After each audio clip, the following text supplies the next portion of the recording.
Welcome to this week's Ask GMBN, where we get to answer those questions that you send to us in the comment section down below. We've spruced up the dirt shed. We have. Yeah, got some new blinds. Yeah, I got a new quilt here. Look at this.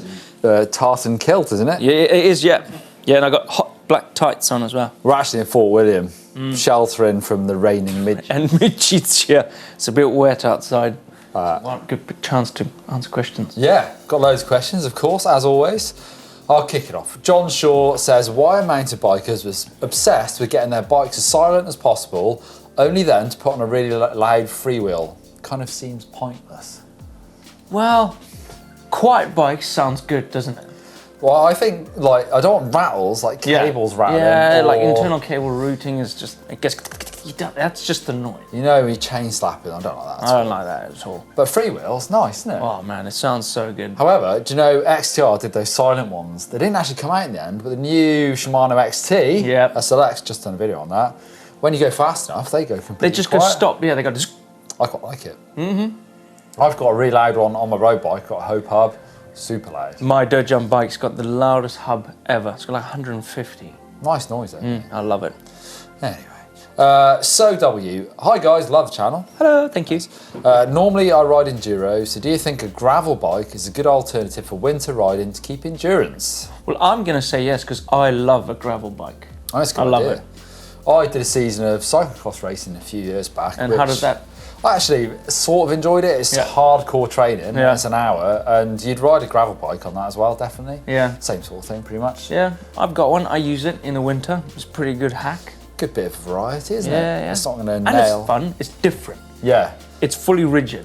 Matthew Vanderpool should say, is obviously really, really good at cyclocross, and he's carried that over to his cross-country mountain bikes. It's good, definitely good for skills. It is good for skills. Alex Thelion. I called him this before. It's actually Alex the Lion, I think is his name. Thelion. Yeah, I got it wrong months ago. It says, how many Sea Otters are there? Oh, well, you know, when I was in Monterey Bay, I counted 10 I didn't. I've floating seen a around few. the water. I didn't count them. Why would you count the lions? Oh, do you know what I think he means? I think he means those events. Yeah. Well, Sea Otter Classic, there's 3 of them. 3? Sea Otter Classic is the original in Monterey. Yep. You're going to take it. There's the one in Girona, Sea Otter Europe, and there's one in Canada, I believe. Canada? So 3 of them. Didn't know there was one there. In fact, it's just happened, one in Sea Otter Europe. Yep. Dottie has been. So He's done check out the videos there. And if you want to see the A to Z of Sea Otter that I shot at Sea Otter Classic in California, watch this.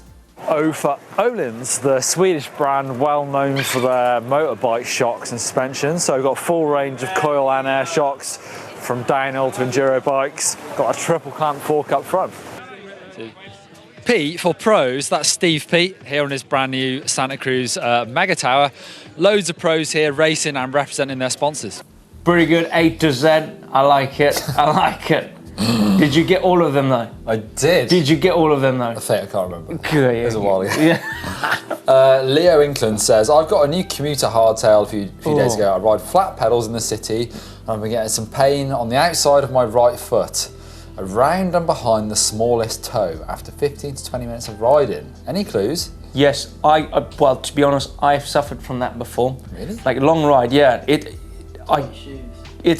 get a real tight shoe. It's got to be the shoes. It's got to be the shoe. I've had really funny feeling in my foot after a long ride. I think it gets numb. It goes numb. He's only saying 15 to 20 minutes of riding now. That's not very long. That's not very long. Maybe there's... Oh, you've got to try different shoes. If you're riding flat pedals, try a set of trainers, see what happens. Yeah, flex out your foot a little bit. But I've had it. I suffer from that. And that's when my shoes are narrow. Yeah. You got big, wide feet. No, I've got narrow feet, but I've maybe tightened them up too much. So, and your feet do swell. Yeah, they do. Benji Jones, I want to learn 1 foot tables. I ride right foot forward, but lay my bike to the left. The same as me. So sort of opposite though for table. It's goofy. It's pretty good though. It says, would you learn to take either the back foot off or table to the right? See, I do 1 foot tables and I take off my front foot, and that feels way easier because you then pull up with the outside foot. Yep. And I've done it for years. To do the other way, I can table to the left is standard for me. Yep. Left foot forward on top. Yep. But to do a left side 1 foot table, I think I would struggle. my front foot would then. It'll go. slide down. Yeah. Whereas so I'm goofy rider, and I table to the left, and I take my right foot off, and that's my front foot.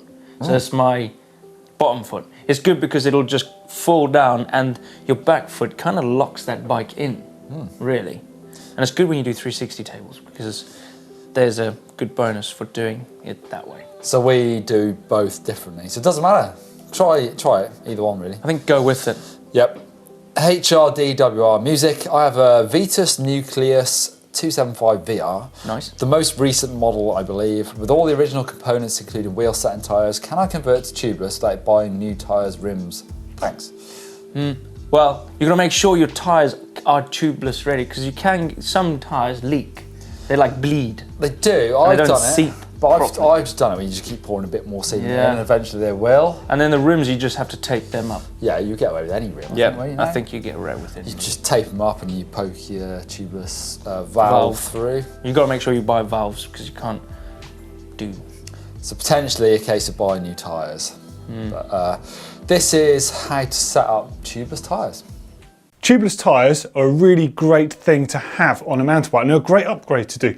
But there are plenty of things to consider when setting your bike up tubeless. So here is the GMBN tech guide to everything you need to know about tubeless mountain bike tyres. Jade Rando. Hi GMBN, I'm right-handed and when riding some technical sketchy trails, I find myself squeezing my right brake lever and risk going OTB. Does it matter how you set up your brake levers if you're right or left-handed, or is it standard the right goes front and left for rear? Well, it doesn't. It's not. It's standard in England. UK and Australia, as far as I'm aware. South Africa. I don't know actually. But yeah, front brake on the right. Almost everyone else runs it the other way. So Yep. all Americans run it. Europeans. Yeah.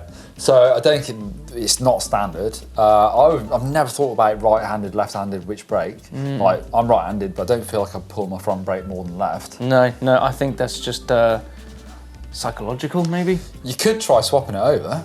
See if that helps. Yeah, maybe that could be. Could do that. If to me it feels totally wrong trying to ride the bike the other way around, so you'll probably know. If you swap over, you'll know straight away. You'll know straight away. This is the most uncomfortable thing in the whole world. Yeah. Delano Statler. Hi guys, I bent my front wheel and got a whole new rim.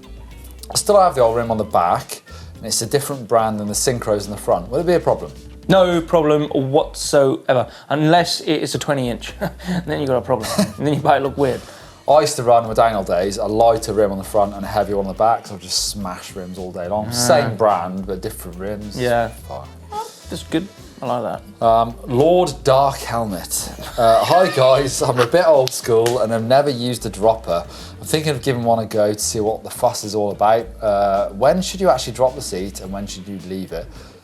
Pretty obvious, I know, but I'm asking anyway. Do you know what? You will never regret going to a dropper post. No, I've never heard of anyone getting one then going back. This is rubbish. It's not. It's the best thing ever. Now, when would you do that? Well, when it comes into a bit of a sticky situation where there's a bit of a descent. Takes a little bit of learning to use your bum to like push it down, but yeah, a few times you'll get it. You'll get it. Yeah, check out our video on how to install the dropper post. This is the GMBN Tech Essentials series, which is our easy to follow guide to understanding your bike and learning how to work on it and maintain it yourself at home. In this particular video, we're looking at how to install a cable operated dropper post, which is a fantastic upgrade for any mountain biker to add to their bike. And they're very easy to fit. Correct me if I'm wrong, Neil. You're wrong. It's terrible. Was that terrible? It was terrible. I thought I could like fit into. I don't think I'm going to fit in. No. Right, anyway, we've got one. Okay. Moving on. From Patrick on his Cannondale with an F29. He's in Melbourne. Can you do an Australian accent? Put an ocean on the Barbie. Yeah, brilliant. Very good. Learning to bunny hop on flats. Right. Any advice? Look at that green Holden. Okay. Oh, okay, that's pretty good. We're looking at Patrick. I was looking not at the cars. Let's have a look again. Yeah. Oh, there it is. Look at that Holden. Yeah, very nice. Is that a Look at that bike. It's a lefty, Neil. That's why. Tell me slow-mo. Where's the slow-mo section? Right, here we go. Right, what are you looking for? It's good. That's good, Oh, manual. that's good. I see how you did this thing. Well, I always talk about the L shape down the Yeah, back. yeah. Arm straight, really good. Really- Probably have your head up a bit more. That's going to help you get a manual a bit bigger. Yeah. up and forward. And It's he's good. up and he's pushing his body weight forward. I reckon you need to work a bit on that, the second part a little bit more, because Yeah. the back wheel sort of went up to the same level, but I'll try and get a bit higher. You're right, Jack. You're right there, Jack. He's laughing. Why are you laughing, Jack? But I think that's very good.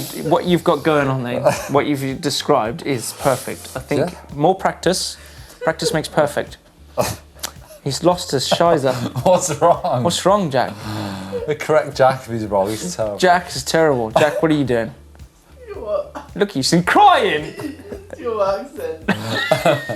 Terrible accent. Oh, I can't be Australian either. Keep using Stick the to uploader. Zimbabwe. Yeah. Sorry. Even that's not very good. Your Zimbabwe accent's not very What good. I'm telling you, that's the real McCoy. Okay. Send your videos using the uploader, link down below here. If you want to see our XT versus SLX Shimano video, click over there. Click over there. Don't forget to hit the globe to subscribe. Thumbs up. Thumbs up. See you.